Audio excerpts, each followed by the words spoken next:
Night, so I'll do it for us. Yes, we are the 260.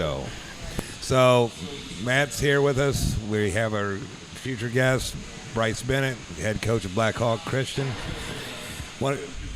Can't wait to hear all the stories and everything they go through, but I want to talk about what we did this past weekend, where we did the remote at Charger Youth Football and cheer. That was just nuts, Sonar, don't you think? Absolutely. It was a fun time. It was a jamboree, if you will. I'll tell you guys, I wasn't there, but the production you guys put on the other day was fabulous. Thank you. And you talk about, you hit every level, from the board members to the coaches to the kids to the cheerleading, and you could see just the excitement of everybody involved. And kids out there running behind the camera trying to get on, but at the same time, the kids that you interviewed, they talked about their passion for whether it was cheerleading or whether it was football, and the coaches coming on there, and just Brian and what he's done out there. You guys it was a great show. We physically had to end the show because there's kids. Oh yeah, they kept didn't want rolling. to stop. They kept rolling. Yeah. They kept saying, "Can I get on? Can I get on?" Joe kept saying yes. I'd say no, but no. I mean, 266 kids, 80 cheerleaders. And they have to cap the cheerleading because it would take over the numbers because they don't have coaches. Oh, I bet. And they had a cheerleading squad on each end of the field.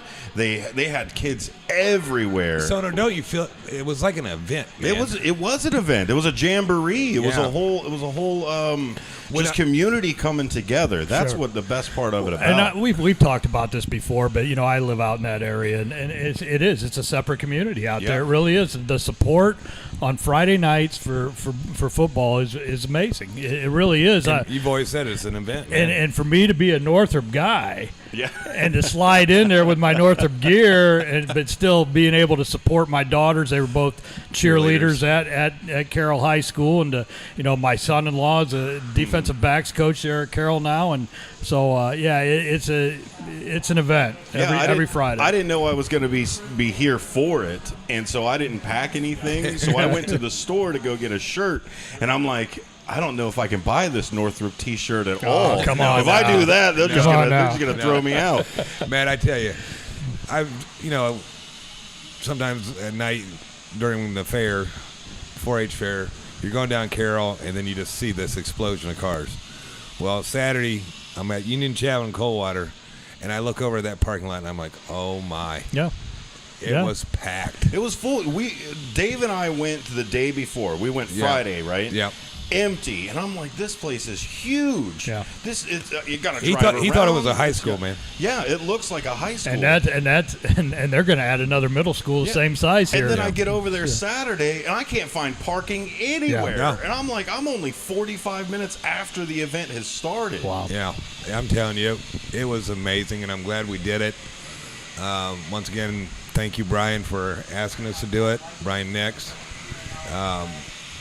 it was fun, Matt. Sure. No, I mean, you could just tell the excitement all the way around. I mean, again, it's a great community, and it's only going to continue to thrive and get bigger and better. Yeah. I mean, that's just the way it is. It's because of the support behind it. Yes, I mean, absolutely. they've got a strong foundation, and now they can build up with Absolutely. it. What was it? Like 13 board members, Oh, and, yeah, and they year need more. round. They need more, man. Yep. These guys do a All yeoman's effort. volunteers as well. Yeah. All Yeah. volunteers. Nobody gets paid. Right.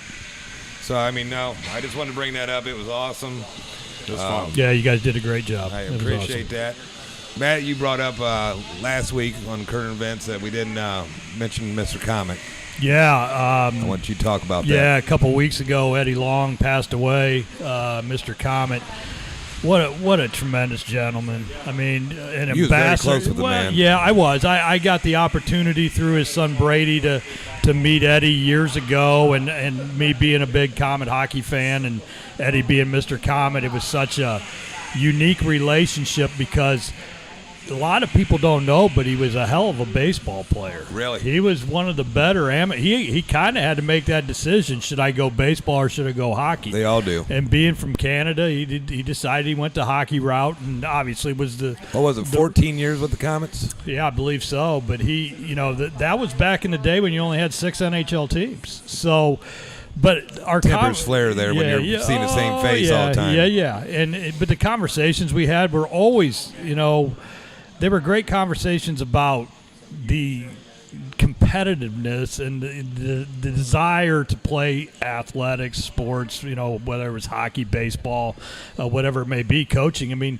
I as he got, in his later years, he was staying at St. Anne's, and I would sneak over there every once in a while and go see him. And I remember Brady telling me a lot. He said, he still gets after it when it comes to bingo. He wants to win every bingo game. I mean, that's just the personality of Eddie Long, and got to go to a hockey game this year with him and sit down there rinkside. At the I believe almost at the end of the season, and it's sad, and a happy time all at the same time. And I can stop and think about it. He was still going to the games, man. Oh, absolutely. And they were letting him in the locker room. He would talk to the players. Yeah.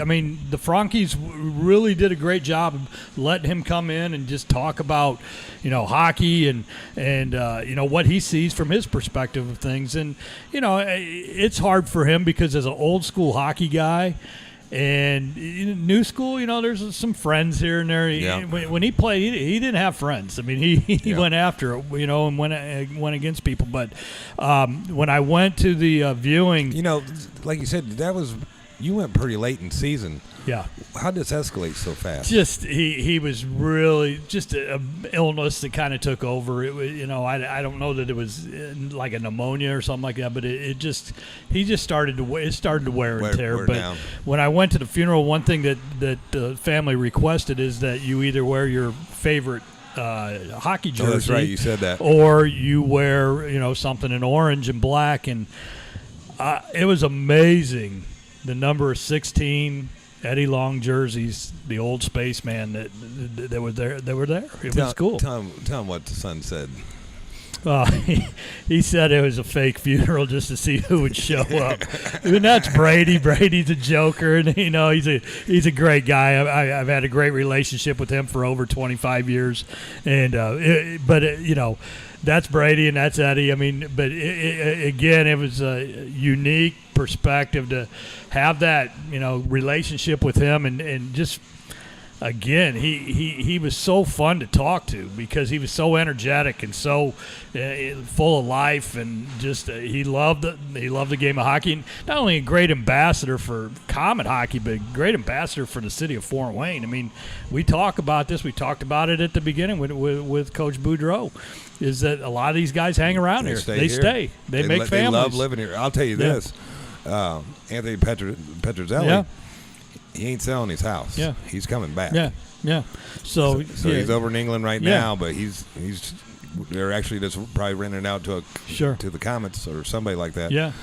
But he's coming back. Yeah. But rest in peace, Eddie. He was a great man. I'm glad we did that homage to him because I knew he was very close with you. Yeah. The Ethan Salas kid. Yes. I hope. I'm actually hoping to get down there this weekend. Yeah. To see him play. I wanted to go down last night, didn't get a chance. He's already, they're playing him because he's got 25 at bats already. They're going to keep feeding him feeding him out there, and like Mike Nutter said last week, don't expect him to be around here long. And that's the great thing about I would say he's probably going to finish the season here. Yeah, but he ain't coming back in the spring. No, but it's exciting. I mean, it gives. Can you imagine 17 years old? And at 17, I was playing high school baseball. By the way, I wasn't nowhere near that kind of talent. He has 9 total home runs. He doesn't have any with Fort Wayne with 10 caps yet, but he has 9 total this summer, this season. Mm-hmm.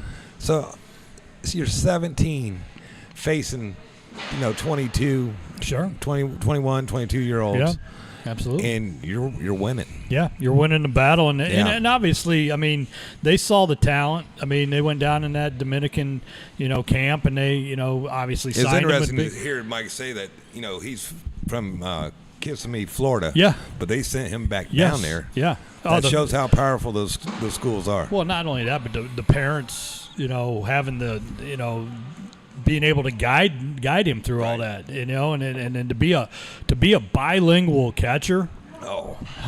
That's just a big bonus, and he's I hope I get a chance to go down there and watch him because I think it's again, you see a talent like that, they don't come through here too often. No, it's very. That's like I said with Trey Turner. When Trey Turner was here, when he was in the Padres organization, you could just tell. I mean, he came right from North Carolina State. Yeah. He probably played a couple weeks in A ball and went right up to up to the 10 caps, and he wasn't here long. No. I mean, that's the kind of talent you see. No, like I said, I assume him to be here the rest of the season. So I hope everybody can get out and see the kid. Sure. And you use the term kid loosely, and he is a kid. Well, and get down there and obviously support the 10 caps. Yep. I mean, Mike Nutter. God, what a great show that was with Mike. He's something else, man. I didn't know he was that funny. Yeah, he's a character, and he's it was good to have him on. He's energetic, but he loves his job, and he's done such a great job with the Fort Wayne. And he loves Fort Wayne. Yeah, absolutely. Son owner even brought it up. He goes, "You guys have never laughed that much on a show." Oh no, I mean he's something else. What do you think about our U.S. women's soccer team, Matt? Well, I got a lot of thoughts. Probably disgusted is the biggest thought I've had because when you play, I feel it's karma. Yeah, it is. But here's where I kind of been, as a young guy growing up, and amateurs were always, the people who represented the United States and represented it with class and dignity, and were really wanting to be there. And obviously the pro prospect of things with being paid, plays a big part of it now. The dream team had to come in when we lost as amateurs, in basketball, and it's kind of gone that way ever since. And, I disappointed with the attitude, disappointed with the you can't put your hand over your heart for your national anthem when every other country does. They're belting it out of their mouth as loud as they can do. And I give a lot of credit to Carly Lloyd, who played, previously for the national team. She blasted them a little bit for attitudes and the way they went about things. And you're right. Karma does strike back. Coach Brice, served in our, absolutely United States Army. Yes, sir. There's a lot of people that's given their lives for this country, and you cannot put your hand over your heart. Yeah, it's disappointing. It's truly disappointing, and I think here's what's even sadder than that is that I think people were happy they got beat. Yes, I mean that and that's all sad. over Twitter. That's sad. All you saw is people happy. Yeah, because they were that, using your word, disgusted. Yeah. With that team. And that's a sad state of mind. Yeah. You can't have a country where you should be disappointed in your team, but and happy that they're losing. But I really believe that there's a lot of people out there that were happy. Yeah. Big weekend for you. Stav Ready Scholarship Golf Outing, Stav Ready Scramble. Weather's going to be nice. Weather's going to be nice. This is year 15. already, which is crazy. Yeah. To think that we've had this golf outing now for 15 years. And Riverbend Golf Course, 9 o'clock on Saturday morning. And we have 102 golfers signed up for the event. It's a great day to go out and raise money for the scholarship. Explain what the scholarship does. So the scholarship we created was a name in honor of our former coach, Chris Stavretti. We decided when we first started, it was a $1,000 scholarship to a senior. Explain what they have to go through to get there. So they have to. I mean, this is not just being a good baseball player. This is academics. This is extracurriculars. This is you got to get references. You have to go through a 3-person panel on an interview. Grades. Grades. I mean, you got to have a certain grade point average, and so it's a pretty strict set of rules that we have for this scholarship, and it's great to see.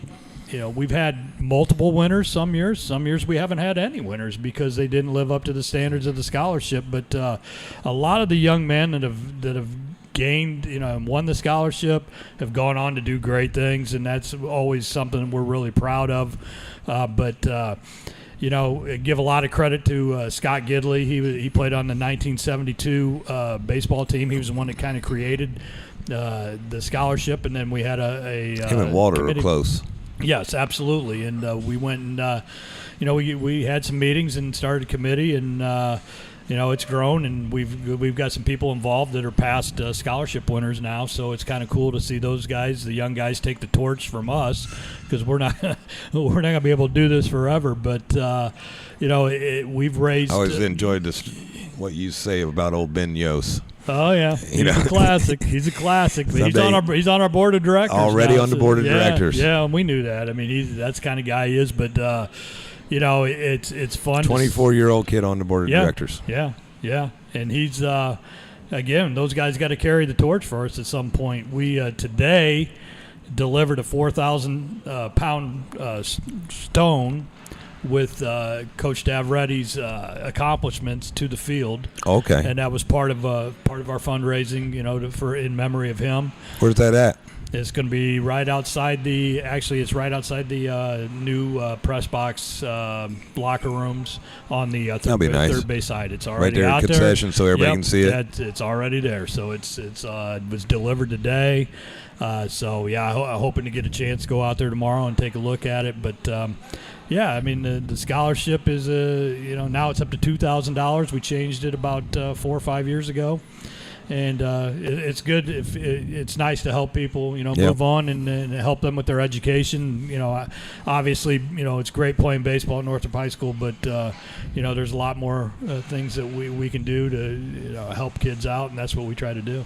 Okay. Yep. We can't wait.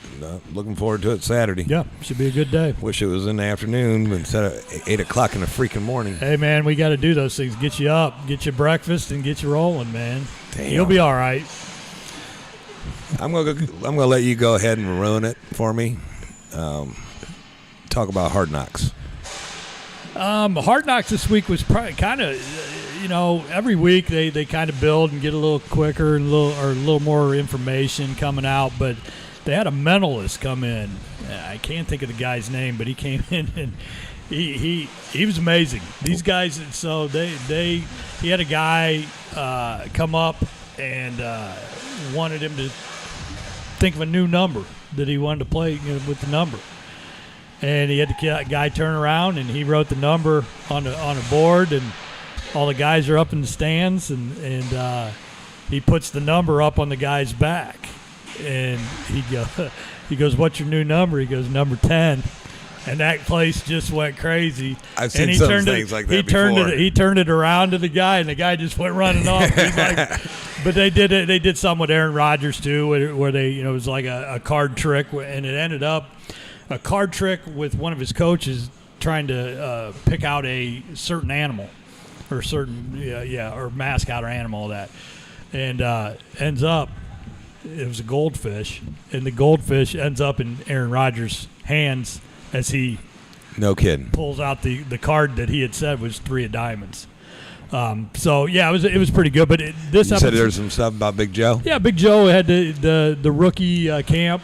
Or the rookies had to do their kind of skit or whatever, Yeah. and every rookie got booed off the stage. Every rookie got stuff thrown at him, but he got a little play time there. He was up there with a tight end, and so it was kind of cool to see him. And then, Like I said, I've been following a lot of Jets on Instagram, Yeah. all their feeds, and both weeks that they had games, he's in the second quarter. Yes. And I actually was texting with him Tuesday night, but there's like 3 touchdowns he's involved yes, absolutely. in. And then yesterday, Aaron was talking about him Okay. because they actually said that they moved him to guard, and he goes, it's not fair because he hasn't had the reps there. Sure. But obviously they're trying to find a spot. They're trying to find a spot for him. There's no doubt. The good thing this week was a little bit more scraps in camp. There was some It started to get heated. offense, defense. They're getting a little tired of hitting each other, so they started getting after it a little bit. So yeah, it was a good Looks episode. like Aaron's getting along with everybody. Oh, he loves it there. I mean, he absolutely loves it there. I think, whether you like him or you don't like him, the guy can play. He can still spin the ball. He sees the field like no other. I saw one of the clips. They're just all in awe of his no look passes. Yeah, yeah. And they slow it down. He ain't looking where he's throwing. Right, and he's been he's been a big influence on that team. I mean, their confidence level is huge because they feel like they can do some things. One of the things we didn't get to talk about last week also was the Netflix series Quarterbacks. Have you seen that? I've seen parts of it. I tell you, here's 2 things I take away. A, Patrick Mahomes is amazing. He's the real deal. He really is amazing. I tried to fight it with him, but you can't. The kid is like when I finally had to give in to Brady. Well, I think you got to look at his background too. I mean, his dad, senior, was a pitcher in the Toronto Blue Jays organization. He grew up in major league clubhouses. Yeah. So he had the maturity level, and Didn't he do 17 years? Yeah, I believe so. But Yeah. here's where you give the kid credit: is he sat behind Alex Smith for a year, Yep. didn't complain, learned, kept just grinding away. When it was his time, I mean, he's amazing. He truly is. Yeah. And you got to give all those. I mean, Kirk Cousins. I mean, The second thing I was going to say, Kirk Cousins takes an ass whooping every week. Yeah, and I mean, he's getting hit in the same spot, and it sounds that he made. yeah. Oh, Well, I remember always listening to Dan Patrick's show, and he would always say, if you're on the sidelines down there live, he goes, it's a train wreck. He goes, yeah. the I collision, remember that episode. the collision is a train wreck. I mean, it really is. Sounds like a train wreck every single time. Yeah, and you think about, I mean, I just look at these quarterbacks and just the, like Mariota with his wife going over the plays with him. You know, I mean, that the mental part of this, you see why they get paid what they do. Yeah, exactly. I mean, they are the you see why it is quarterbacks league. Top of the line. I mean, because years ago I got bucked off a horse and my lovely wife was actually videoing it and laughing, but I landed on my coccyx. And I'm on my hands and knees, and the sounds that are coming out of my body, and I just look over my wife. There's my kids, and they're just sitting there laughing, videoing it. The pain, and it just every time I'd hear Cousins, and I'm like, oh, that's what man. you felt. Yeah, you can relate. But no, I thought the quarterbacks was really good. I thought they did a nice job. I like how they, unlike the golf one where it was week, 2 different ones. I like how they stayed with them the whole season. Yeah. How about quarterbacks? Colts named Anthony Richardson. They did? Yeah, he's going to be their starting quarterback. I know you're not big on it. I know Joe's not big on it. I am. I think it's you know what? This franchise needs to go in a different direction, and I just think you got to throw them out there, and you got to take the lumps as you go, and take the good and the bad. I mean, you look at his game the other day, and he was. He throws that interception, and it wasn't great, but he came back. He had some poise. He threw he threw some pretty nice passes. I will say this about the kid. He is trying to get involved with the community. Absolutely, and he's got They had to come physically take him away. I saw that because kept signing autographs. Yeah, I just damn near gave him his whole uniform. Yeah, I just think at the end, hopefully at the end of the day it works out. I mean, at some point, and obviously we're big Colts fans, and it's been a little bit of a dry spell ever since Luck retired. It's just been a revolving door, and it's been depressing at times at the way they play, and it's time to get this thing back on track. And they've got some parts, but again, you got to get that running back in camp, and I don't know if they're going to be able to do that or not. This reminds me of the whole old Eric Dickerson deal. Yeah, this is what it all reminds me of. He ain't going to be here. Yeah. Lastly, you talk about organizations that need a complete flip. The Yankees are 14 games out of first place. We're August 17th. Yep. First time in 30 years. Yep. They're not going to make the playoffs. Yep. They have to get rid of. I'm saying at the top, they got to get rid of Cashman and start all over.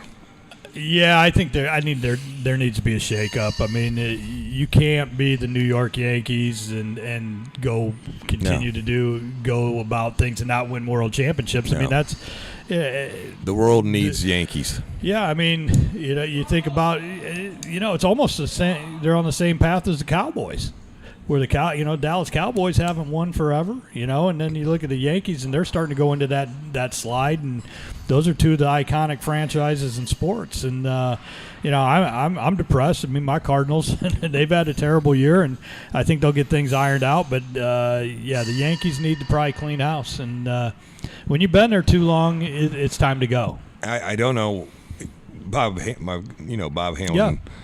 He always says Cashman has something on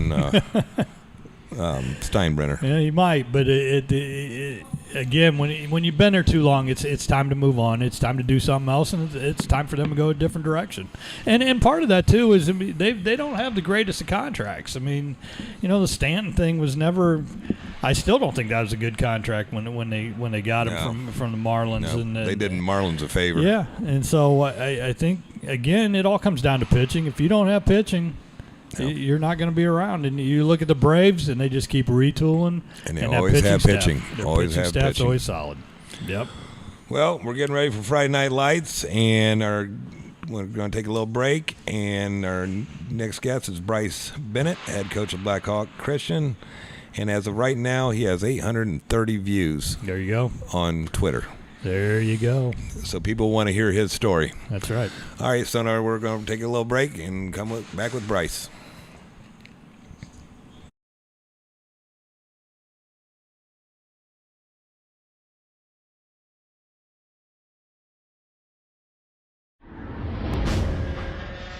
It's the 260 Podcast, live from Speed's Fieldhouse every Thursday at 7 p.m., highlighting all Indiana sports, featuring guests from the 260 area code and beyond. Live on YouTube every Thursday at 7 p.m. Just search the 260, also available anywhere you find your podcasts. And remember, when searching, there are no zeros in the 260. It's the 260 Podcast, live from Speed's Fieldhouse every Thursday at 7 p.m.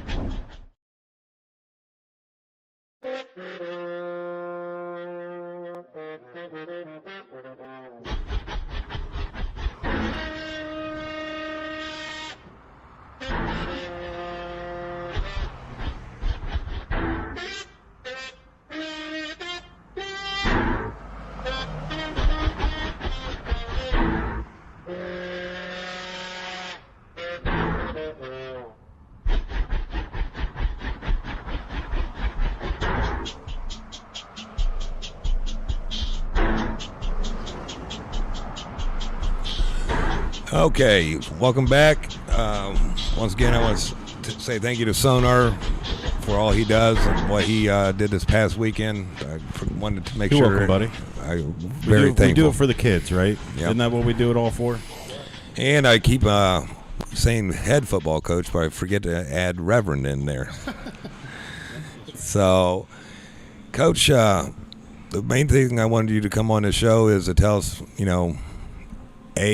how it started last year, how Blackhawk got to the point, and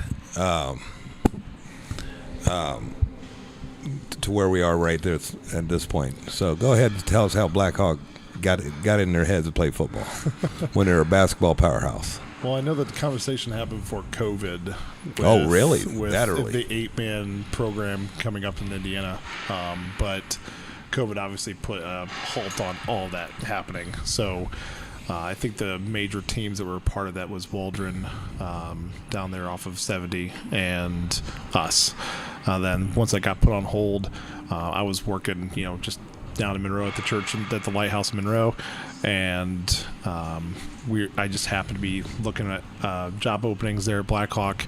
They were looking for a Bible teacher, and I just happened to scroll down and saw head football coach. Okay. And I'm like, You got my interest. Blackhawk has a football team. And so I originally applied to be a teacher, and when I walked into the interview,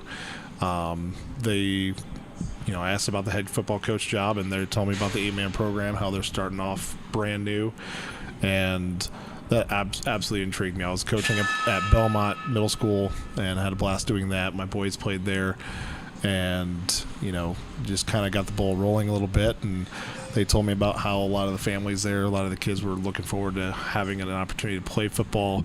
There were several students that were Blackhawk students that ended up going to different schools because of football. Sure. So, they were wanting to kind of give that realm to the new, the kids that didn't have a home in an athletic, position there. So, we got started. Summer practices started up, and I think I had maybe 5 or 6 kids that showed up to the first practice in the summer. And, I went to, Joel, and I was like, hey, do we have enough kids in the school to play football? And he said, hey, they'll come. And he was right. They ended up started coming through. And because with Blackhawk, at summertime, their baseball program is really good. So you're fighting travel baseball. Right. And so, I didn't get a chance to really get to know some of the kids before school got out because I hadn't started teaching yet. So I think by the time we had our team picture, there was maybe 12 of them in the team picture.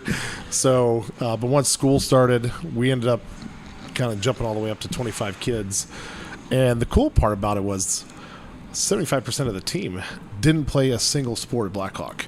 So it really was that opportunity for those guys to come out and make a name for themselves. Did you feel like you had to recruit? Oh yeah. I get that, but definitely. You got to be in the hallways. Recruiting, Oh yeah. Well, walking the hallways and seeing some of the big guys that are walking through there, and obviously you look at the basketball team from last year, and you're just salivating. Kellen, think if you had Kellen Pickett, Oh my gosh. Pickett as a wide receiver. Yeah, it'd be all right. I wasn't even thinking about Kellen. I'm thinking about Josh and Dave, Jimmy and They and do They're look athletic. They They're look like athletic. football players. Yeah. They were. They're built. Could you imagine Gage being a running back? Yeah. That would have been a sight to see. It's 6'4", and he's just barreling through. It would have been fun to watch. So, and we still have a lot of those basketball players that I'm just looking at. I'm like, oh, come on, just try give me a out. chance. Just try me out a little bit. So tonight's our promo for we're going to get some of these to be multi-sport players. Oh, but they're fantastic kids. I love them. All the players, all the athletes.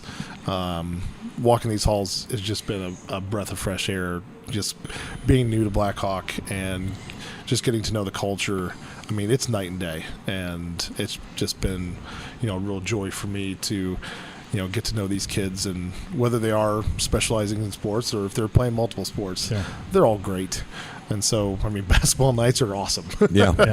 And but we want to make football nights Sure, awesome too. You want to make your own input. Yeah, so we've got 2 home games this year, and going back to last year, we were able to pull off playing there on the soccer field, and I think they had a really great time, and just kind of see that environment and what could be, from Blackhawks fan base for playing football. It was pretty awesome. Nice. It was really nice, but this year was a reload.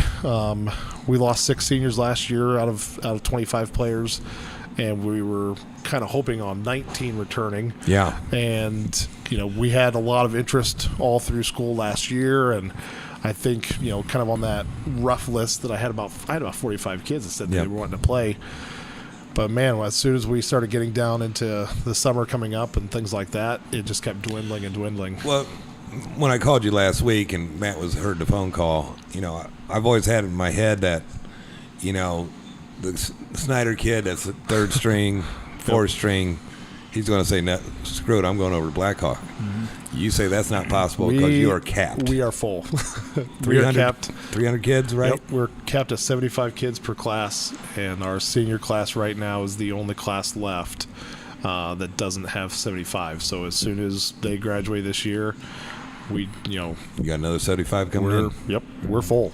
So what our team is they're already at the school. So it's going to be, just kind of some moving forward. Blackhawk needs to add on. There you go. Expansion. There you go. Well, if you figure out how to go to a 6-story building, I don't see how expansion's going to happen. I always thought you had that property in the back you guys could go to. We do, but that's all of our practice fields. If we give up those, then you're screwed. We're out of practice fields. So. As you move, I mean, obviously, you've got a plan. What's the vision of where you want to be at the end of this year, 5 years down the road? I mean, I guess as a head coach, I always had this plan of, hey, this is going to be, I want to do this, I want to do that, I want to do that. And obviously, you always want to win championships. I mean, we understand that, but where do you want to be? I honestly, for me, it's not necessarily the winning and the losing. Football is such a, I love football. Sure. And the reason why I love it is because you can have any type of kid come and play. There's always a slot for someone. To be on a basketball team, you got to be a certain height. You have to have a certain skill set. To be a soccer player, you have to be able to kick a ball. Baseball, you have to be extremely gifted at certain things. But for football, you can be the biggest guy in the room and be the best offensive lineman, but you would be a terrible running back. And then you got these small guys that are just fast. Right. Yep. And it's so cohesive that my goal is to hopefully get to a point where I would love to see every male student, and if any females want to come out to play, I want to see them in a sport, because when you see some of these guys just not doing anything, they're just going home, they're hopping on video games and the computers and their phones mostly. We got to get them exercising, and I just want to build a culture of they can go and perform and show what they can do on a field. And obviously it starts at the younger levels, and we've been working really closely, especially this year with PAL. We were hoping to kind of get a full Blackhawk team going with the 4th through 6th graders. We really want to build that up, but we had an awesome opportunity for the 49ers that has been practicing at Shawnee, and now they're practicing they've been there for years. Yeah, they have been awesome coming in. I've actually been able to see some of the coaches, and they've been doing an amazing job. Those kids are all in for it. They're having fun. They come in right after we practice, and it's been, I remember my boys were that age and watching them go through practice, and so they're having a great time. That's what I want to see. I want to see those guys having joy to just play a sport. So that's really, for the next 5 years, that's kind of where we're at. And if winning comes along with that, that's great. Right. But I want them to have, because last year you actually did have a good season. We sure did. And, just looking at first it. inaugural season, what was your record? We were 6-3. Yeah. We definitely took our licking the first week, and it was a wake-up call for our guys. Matt, we've been talking about this for 2-3 weeks now, and I'm like, damn, they're going to be playing Adams Central, man. And Matt, tell the story about Coach D. Well, Coach Donnelly and I, we're good friends, and he lived next door to me when he was at he's still at University of St. Francis, and when he started the program there, they took some whoopings. They, the 70 to 7, sevens, and being shut out a lot, and when he was playing Tri-State one time, he got pounced, and he just told him, he goes, we'll be back, and payback's going to come right back around. And obviously the program that he's put together, and again, it's a process. It's just like anything else. It takes time, it takes the effort, it takes the support. You've got to have all those things going in the right direction, in order for things to take off. And once that did, I mean, 2 national Two national championships championships later. and many appearances in the championship game. So, again, didn't IWU take some heat because they went the reverse route of St. Francis? They did. Well, they did a little bit. They played a lesser schedule to kind of build things up, and it worked both out. ways have worked tremendously. But being in Brice's position, I mean, there's I'm obviously, I mean, you can tell probably in practice there's your good days and your bad days. I mean, that's just the way it is. That's high school sports, and you're trying to build a culture and build a program, and there's almost a sense of accomplishment some days, I'm sure, where you're just like, oh man, if it hit home today, Well, in that first game last year, we got through halftime and we hadn't scored. We just got absolutely handed it to us. Yeah. And I just kind of told them, like, guys, just go score a touchdown. Just get one. Yeah. Experience that. And they did. We scored. I think we scored in the last drive of the game. And it was just – it flipped a switch. Yeah. And that next week of practice, everything was different. Sure. There was a sense of urgency. There was a sense of we don't want to feel that way again. We want to feel this way. We want to feel this way. Right. And that rattled off, I think, four or five straight wins and it wasn't just, kind of back and forth wins. It was blowout wins. And that actually kind of hurt us, I think, in the long run because we ended up having some injuries, and I think we went 1-2 the last 3 games before the championship game. We went up to face a team up in Michigan that was an 8-man team and had some history, and I think they beat us 35-0. We were on a 3rd-string quarterback, Sure. and I mean, new players that year, and they're under center like this, and they're leaning over, and I'm just sitting there shaking my head, thinking I did not prepare for this. So, but again, it was another experience of seeing, hey, we have to be able to know, with only 25 guys, we got to play multiple positions. Yeah. And we actually went into our championship game last year facing Duggar Union, and it would be our 3rd time facing them. We beat them the first time. We went down to see them. We had some injuries again, and we ended up getting beat by them. We were actually we had lost both our quarterbacks before the game. We were on to Aiden Muldoon, one of our receivers. He ended up getting hurt.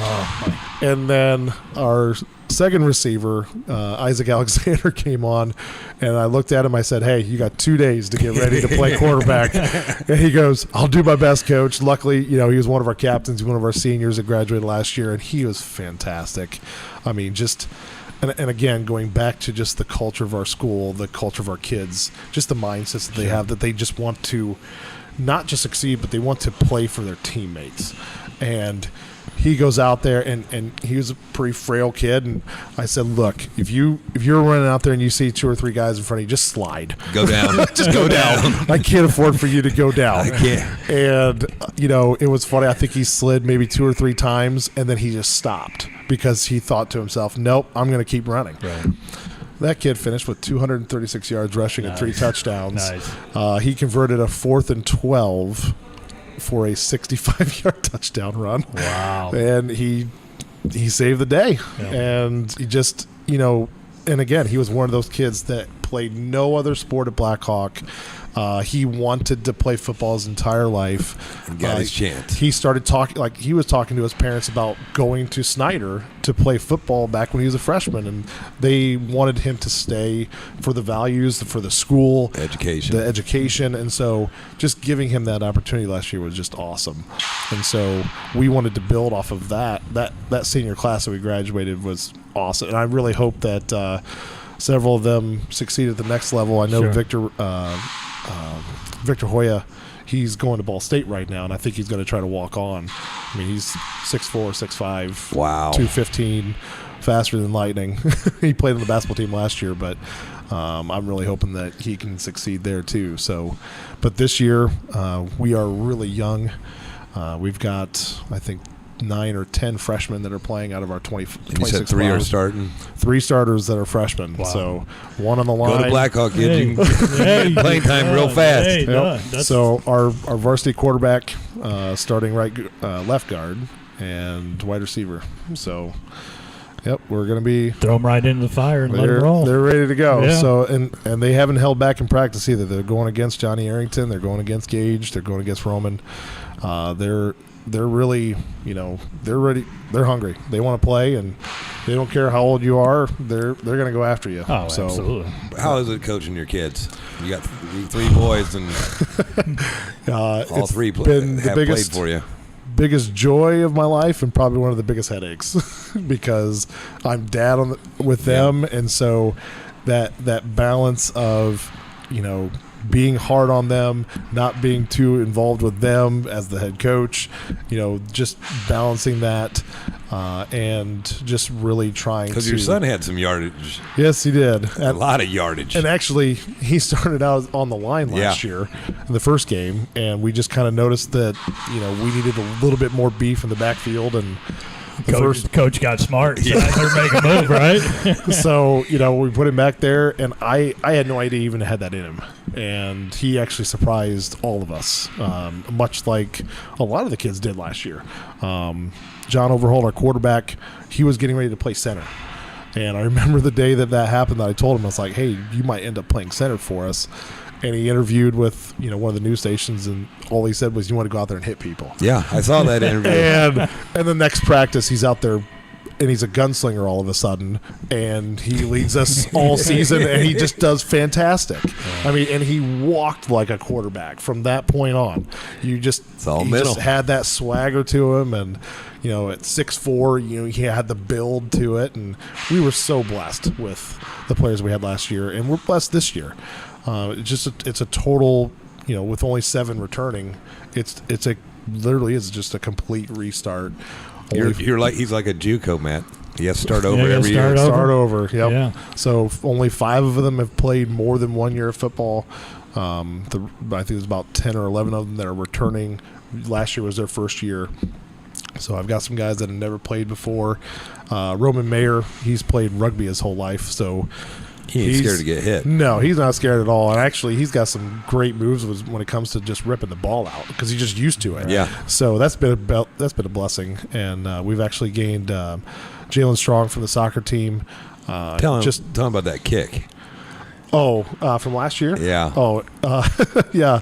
So Aiden was soccer goalie, starting goalie there. He's actually playing soccer right now up in Michigan. But he had some offers actually from IWU to go be a kicker for them, but he decided on soccer. But I would have went to IWU. Yeah. Well, yeah. So he's a really good soccer player too. So, and I think last year we just kind of randomly went to him and said, "Hey, do you want to come kick for us?" And the first kickoff he did at practice, he kicked it over the end zone. So I was like, "Yep, you're a cheat code. Come on over." And it literally was, field position is huge in 8-man. You have to be able to hit them deep because it's so wide open. And when you literally can just go to your kicker and say, kick that out of the end zone for me. Yeah. And he just goes and does it. 49-yarder, you said? Yeah, we were playing Rock Creek, and we were beating them pretty good. And I think we had some from our second string in, and it came to be 4th down, and I don't even remember what was going on. I just thought, I'm going to get him a chance to get in here and kick a field goal. And I think one of my coaches came up to me and said, "Do you understand where we're at in the field right now?" I'm like, "Wait, where are we at in the field?" He goes, "We're at like 35. This could be a 49-yard field goal." I'm like, "Oh, okay. Well, let's see what he's got." And sure enough, he kicked that as straight as an arrow, just like a soccer ball from the goal. And I think it cleared the crossbar by about a foot.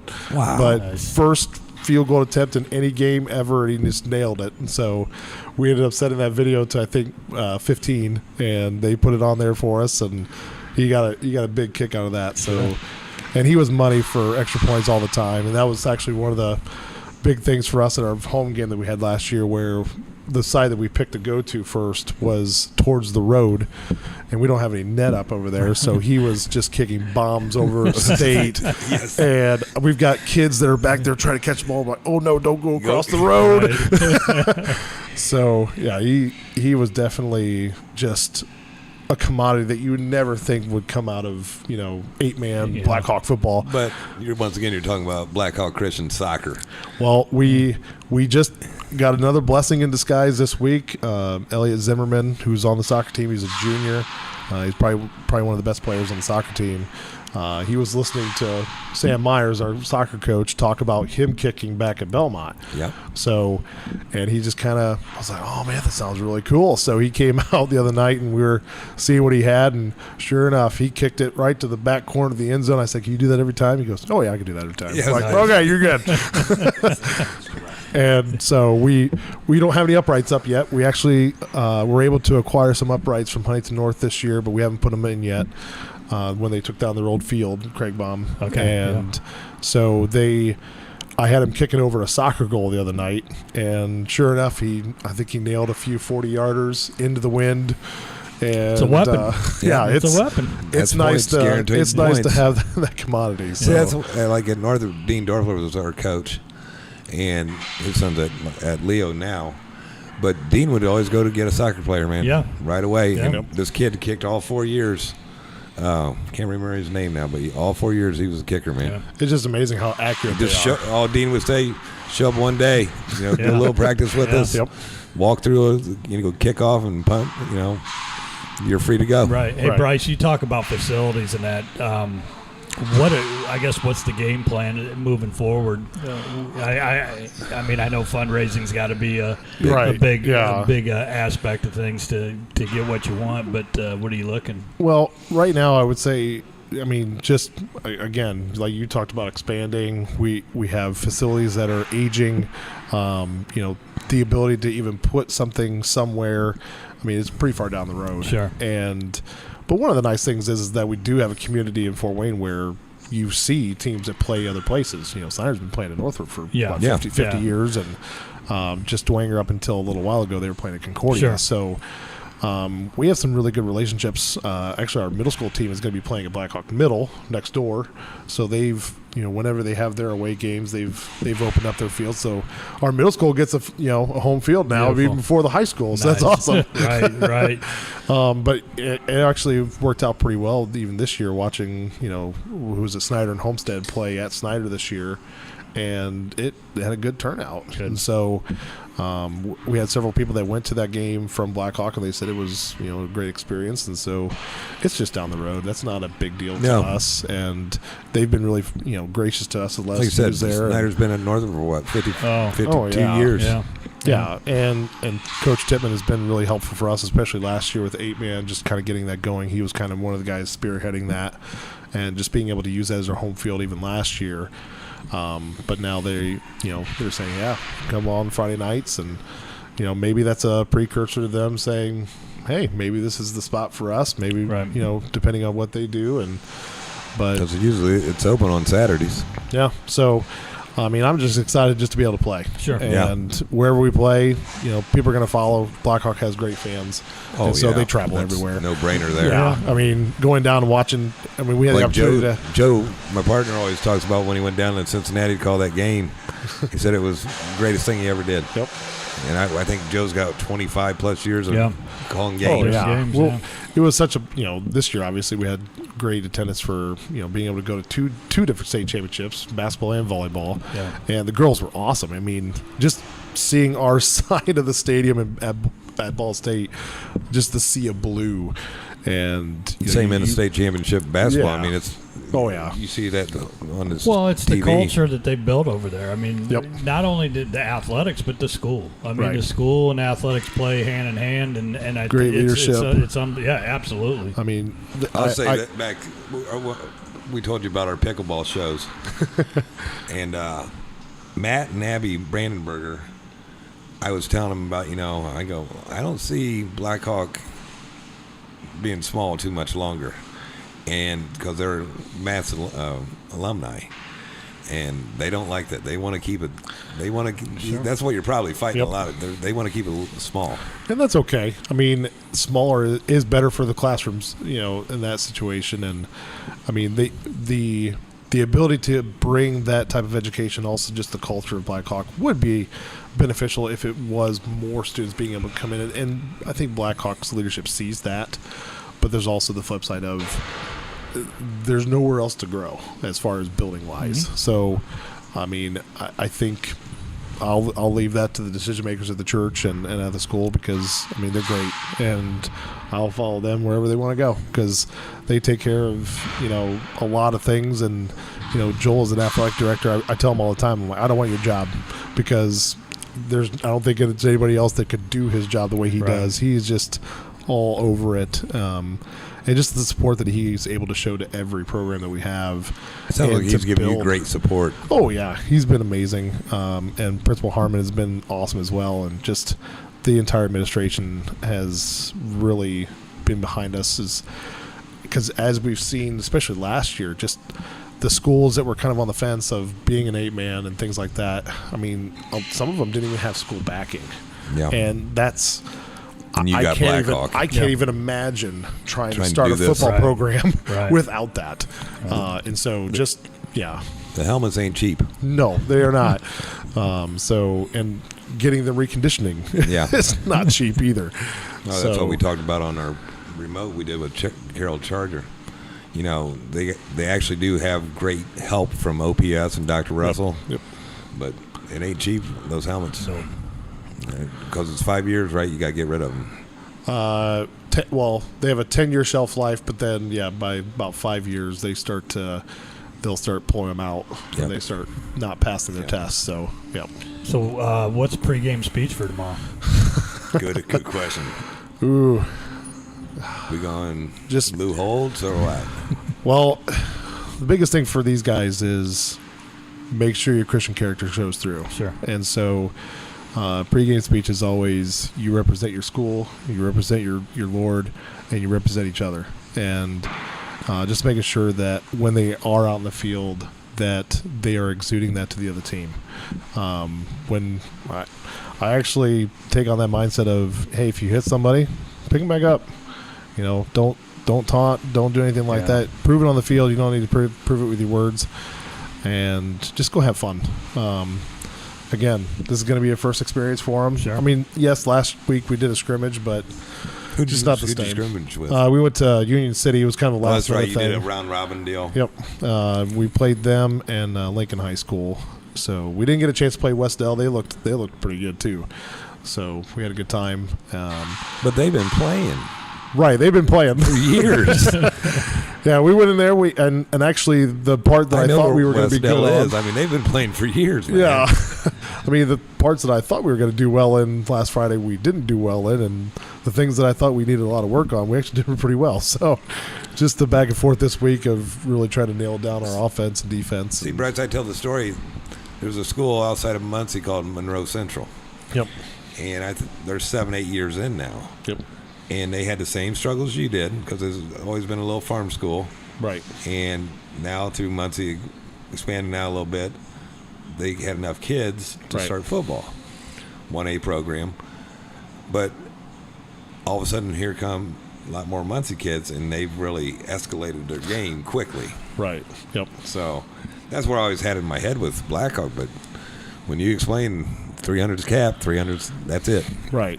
And you talk about Muncie Central or Monroe Central. Monroe. Yeah. There's other schools that are going the opposite direction. I've just heard that, Traders Point is now dropping to 8-man from 11.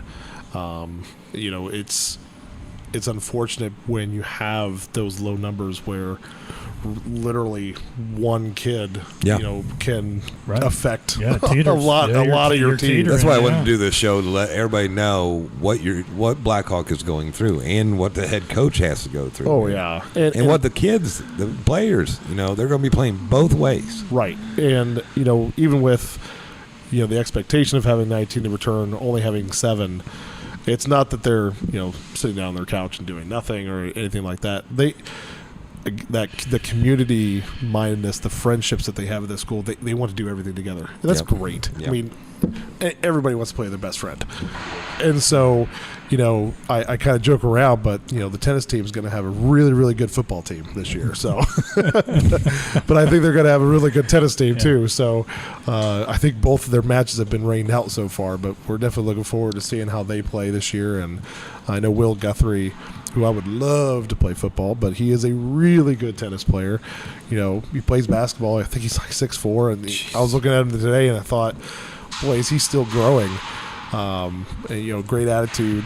I would love to see him on the offensive line, but he is also a really good tennis player. I think he was like 15-3 last year playing tennis, and he played doubles with Gage Sefton last year. So he is a big part of just athletics at our school, which has a lot of pride and tradition. Sure. And it's great. So, we'll get there. And that's the nice thing is all of our sports do well, and it comes down to a lot of good coaching. Yep. The people that we're able to bring in. I mean, my coaching staff has just been like I couldn't even imagine. When I first took on the job, I was the only one at practices over the summer, and it was kind of weird. I'm like, am I it?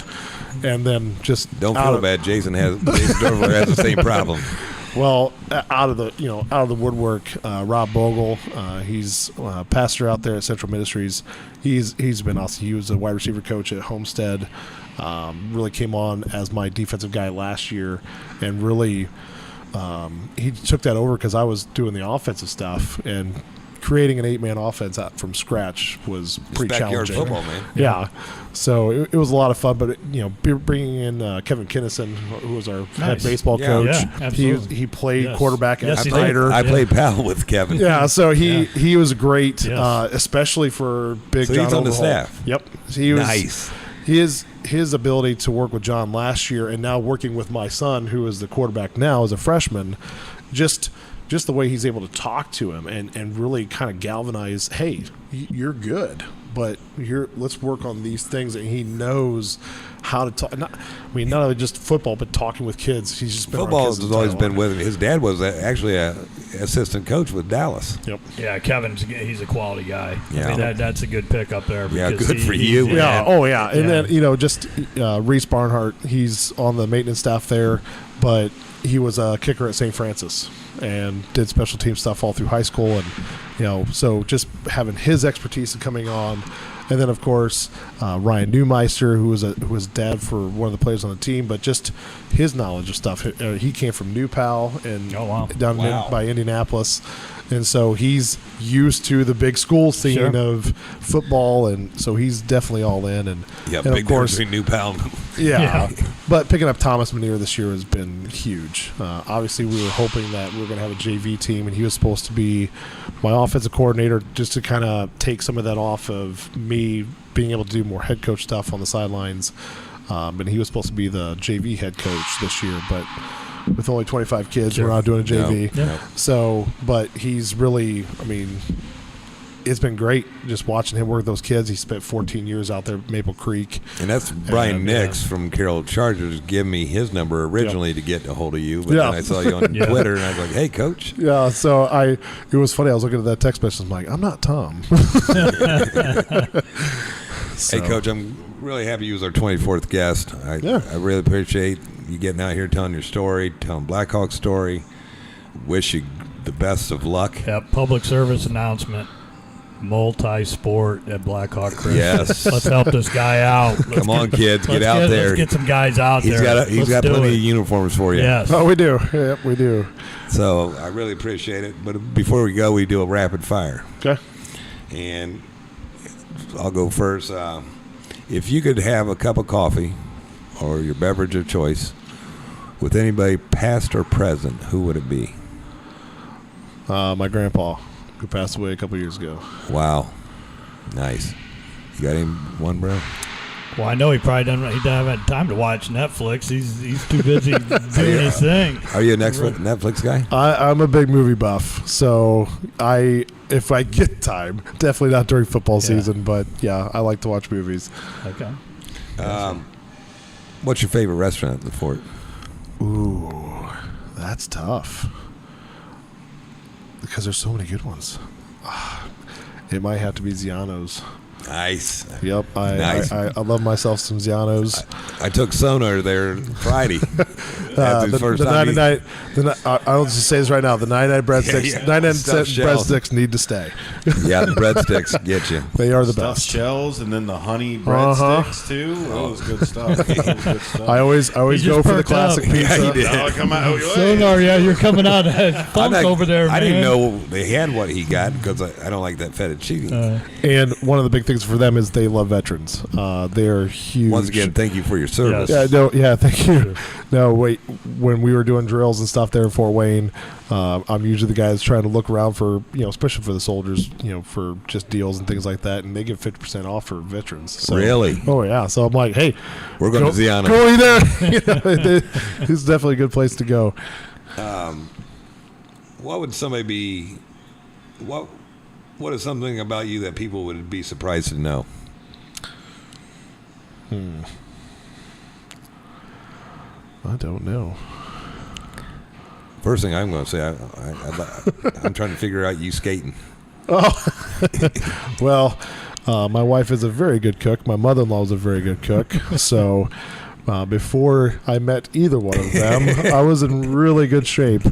I played defenseman through high school and had a good time with that. Kind of talking with some of the hockey guys that are Blackhawk, just talking about how one of the greatest feelings is, obviously you're 4 inches taller on skates. Right. So, I'm 6'1" right now, so you're walking through, you're 6'5". So I get a little bit of what Kellen's thinking right now walking through the halls, but just looking down at people, and it's kind of that good feeling. But, yeah, I love hockey. Didn't get a chance to play high school football.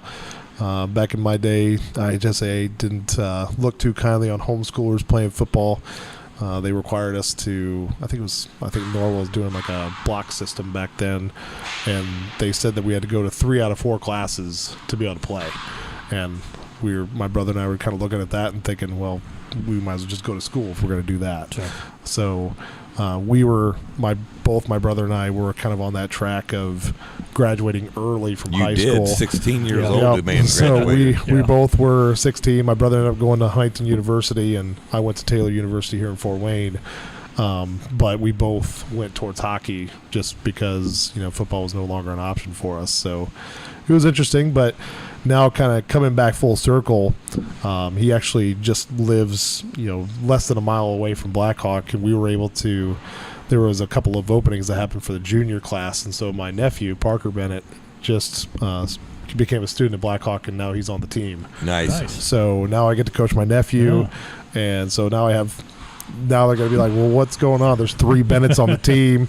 Are they all brothers or whatever? So, yeah, it's definitely going to be an interesting season, a memorable one for me, just being able to coach them, the 3 of them, for the next 2 years, actually.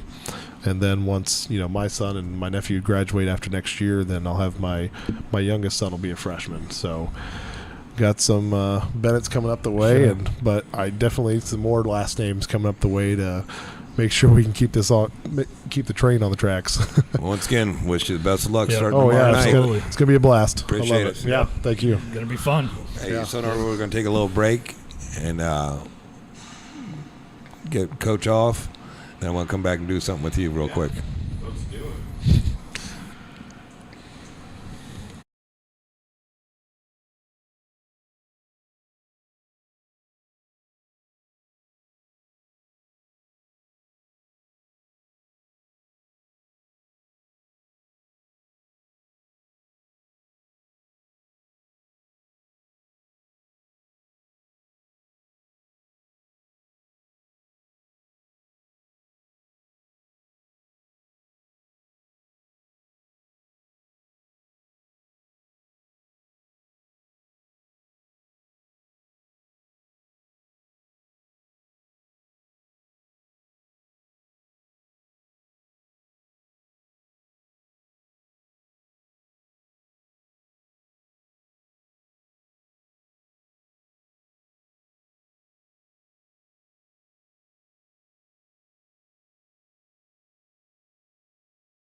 And we're back.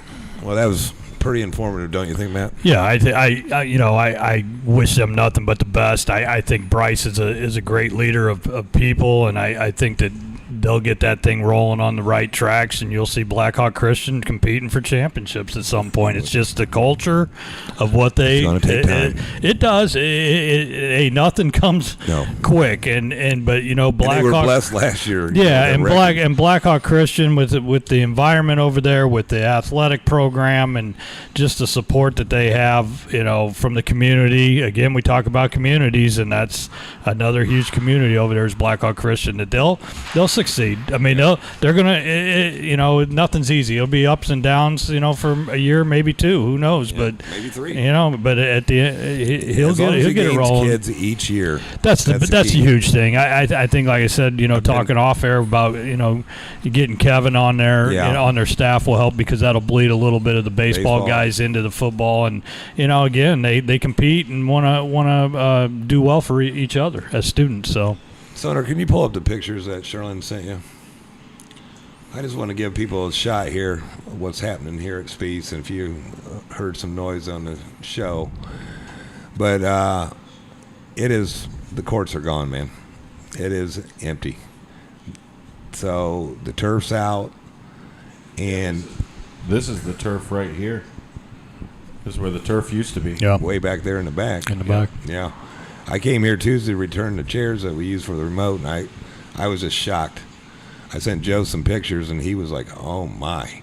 And then this is the main here. And yeah, so here tonight, the hoops are down. They're moving, man. They are. Yeah, they're getting it rapid. Hey, you know what? It's close to. And that's what it's going to be being right there. I don't know if it's going to be those colors, but that's what it's going to be looking like, and it will be packed again. And you know, Sonar, in your opening that you did, which was very good.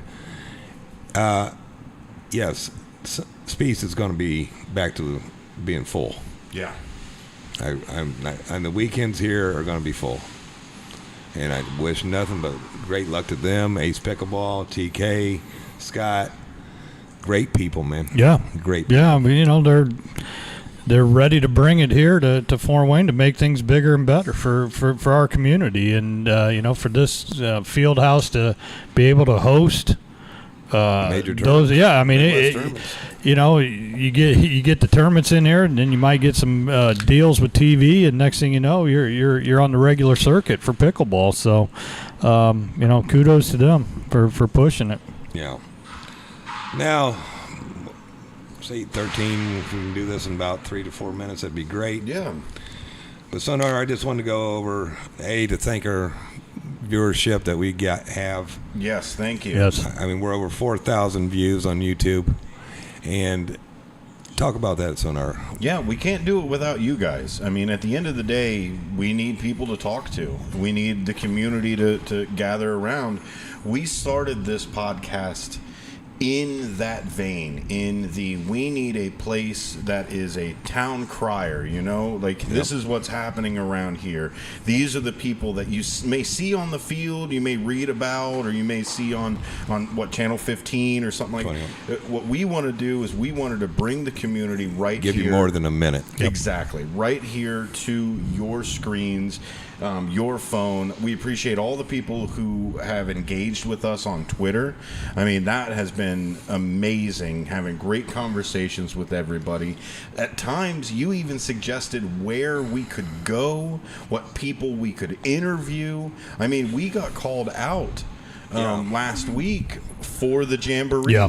And, you know, talking about that, Sonar, I mean, we've already discussed it, but we gained over that we're at 24 extra followers on Twitter. Yeah, and I mean, you guys aren't the largest group in the world, but you're a passionate group, and that's what we wanted. We wanted to make sure that we could be a place that everybody felt comfortable to say, this is my community, and even if there may be some rough edges here and there, we all still love it at the end of the day.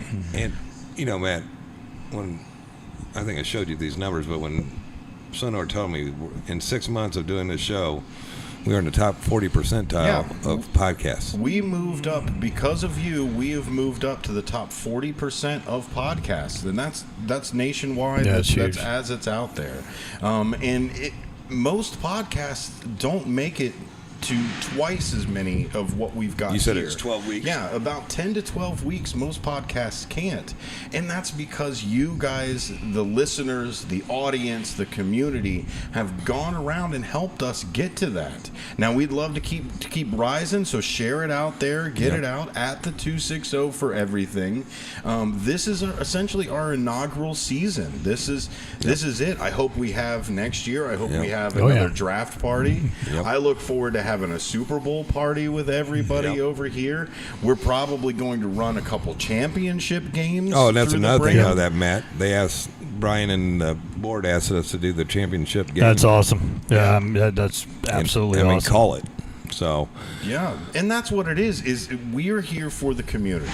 We wanted to make sure that we were a tool for the community, not just those people that say, hey, look at this, or look what we're doing, who we're connected to, or anything like that. This isn't a vanity play.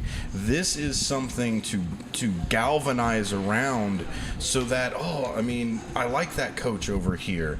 Oh, he's got an interview. I wonder what my kid will be. Well, you like heard the coach him. say when he got here, he said his phone was blowing up today. Yeah. And it's a way to, Brumby, I would know a lot of what you've been doing behind the scenes in the community if you weren't here every week telling us about it. That's what it's all about. Come on to the community, and whether you're on the show or whether you're just sending us something on Twitter or Facebook or anything like that, that's what we want. We want that communication to where that way when somebody turns around and says, hey, I'm moving into this community, or I'm moving from Carroll over to Blackhawk, what can I do? What can I expect? Who am I going to meet? You've met those people right here on this show. And that's, when we first talked about doing this show, and my concept in my head was, with the guests that we've had, to show the younger kids what these guys that became pros, that are coaches, whatever, what they did when they were your age. Yeah, and it always came back to youth sports. Yeah, that's the beauty of sports, and how it just continues to kind of go in the same circles. It all had to start somewhere. Well, I think we take for granted the people that show up.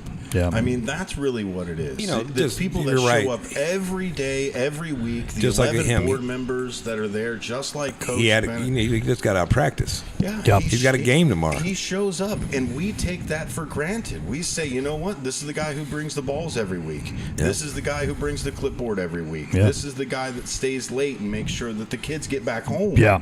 That highlight right there isn't a 15-minute clip on 15 or a 15-second clip on 15. That's why we did this, so that we could highlight the people who, my goodness, if you didn't bring the baseball bats, then we wouldn't have anything going on right now. Yeah, and just think about his day. It starts with a drive from Decatur to come to Fort Wayne to teach, and then to coach, and then you're trying to get back home, before maybe 9 o'clock. Yeah, if you're lucky. His brother lives so close. Yeah. But to come over after practice, take the time out to come over here and talk to us, and just kind of give us an inside look of what they're trying to build at Blackhawk. It's it's the coaching life, and as I talked to him off the air a little bit about just it comes and you put in so many hours and it happens, and then it feels like it's over in that amount, and then you're right back to it 2 weeks later. Yeah, exactly. So again, thanks to him for coming out here and giving us his story. Well, like I said, I just wanted to let everybody see what's happening at Spees. I want to thank you all for your viewership. We've gotten, in our walks of life, we get great feedback. Matt gets it, I get it, Joe gets it. We really appreciate it, and that's it, man. Yeah, stick around. Thank you very much. Yeah, thanks to everybody. This has been, this is a lot of fun to put this on. There's a lot of work. Sonar does a great job. Dave with all, his behind the scenes and gathering stuff. Denise with her outlines, and Joe, with just the energy and passion of doing the job. And so it's been a pleasure for me to be on here. And like I said, it's a lot of fun to talk sports, but it's a lot of fun to bring the stories behind it. And see, that's what, me and Matt's have been doing this for years. It's just called BS in the mayor's office, man. That's all it is. He's the one that came up with The barbershop, man. It's BS. Well, also thank you to my wife, Sherilyn, for her time and support and dealing with me. So, Sonar, let's wrap it up. Absolutely. Hey, thanks everybody for being here on this show. Remember that you can always find us at the 260. That's an O, no zeros in the 260. The O, baby. I got the O tonight. Right here. O's all the way. Thank you very much again for being here with us. Follow us, send anything out, send some message. Let us know what you think season 2 needs. What people do we need to go for? Is there a sport we left out? I know we got to touch a little bit of hockey today, but is there a sport that we left out? Is there somebody who needs that highlight that we're talking about? But thank you very much for me, Matt, and Dave, and everybody else behind the scenes. We really appreciate you being here. You, me, us, and them, we are the 260. Yes.